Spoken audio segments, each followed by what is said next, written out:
সুপ্রিয় সাংবাদিক বন্ধুগণ, সম্মানিত এলাকাবাসী, আসসালামু আলাইকুম ওয়া রাহমাতুল্লাহি ওয়া বারাকাতুহু। আমি অধ্যাপক মোহাম্মদ জুমারত আলী, আসন পরিচালক, জাতীয় নির্বাচন 2026 76 কুষ্টিয়া 2 মিরপুর ভেড়ামারা।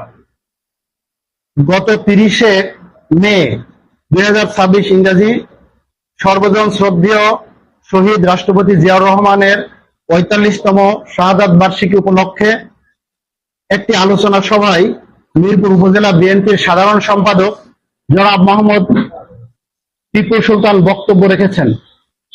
তার বক্তব্যে তিনি জাতীয় নির্বাচন 2026 নিয়ে বেশ কিছু বানোয়াট, রাজনৈতিক, শিষ্টাচার বহির্ভূত এবং মন গড়া কথা বলেন, যা আমাদের দৃষ্টিগোচর হয়েছে।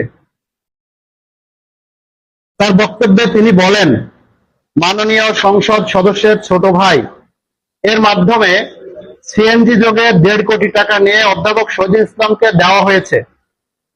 এই মর্মে পরোক্ষভাবে বাংলাদেশ জামাত ইসলামী টাকার বিনিময়ে ভোট কিনেছে বলা হয়েছে। বাংলাদেশ জামাত ইসলাম একটি নিয়মতান্ত্রিক, সুশৃঙ্খল একটি রাজনৈতিক দল। দেশের নির্বাচনের নিয়ম বিধি মেনেই বাংলাদেশ জামাত ইসলামী নির্বাচন পরিচালনা করেছে, যা এদেশের জনগণ প্রত্যক্ষ করেছে।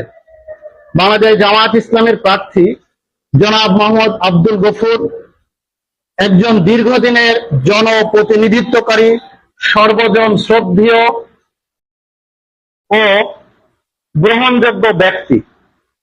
সুখে দুঃখে তিনি সবসময় জনগণের পাশে থাকেন।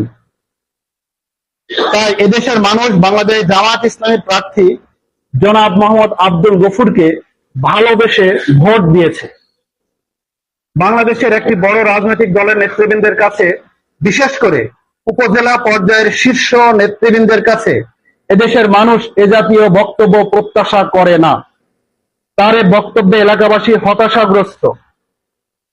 বাংলাদেশ জাতীয়তাবাদী দল এদেশের একটি জনপ্রিয় রাজনৈতিক দল। এ দলের বর্তমান উপজেলা সেক্রেটারির রাজনৈতিক আচরণ শিষ্টাচার বহির্ভূত। তার কার্যক্রম মিরপুরে রাজনৈতিক অস্থিরতা সৃষ্টির হাতিয়ার হিসেবে কাজ করেছে।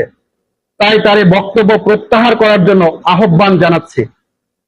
মিরপুরবাসী শান্তিপ্রিয় মানুষ, তাই মিরপুরবাসী আশা করে মিরপুরের রাজনৈতিক দলগুলো সহ অবস্থানের থেকে মিরপুরের উন্নয়নের জন্য কাজ করবে। এমত অবস্থায় আমি ও আমার দল বাংলাদেশ জামাত ইসলামী আশা করে বিএনপির নেতৃবৃন্দ রাজনৈতিক শিষ্টাচার মেনে কার্যক্রম পরিচালনা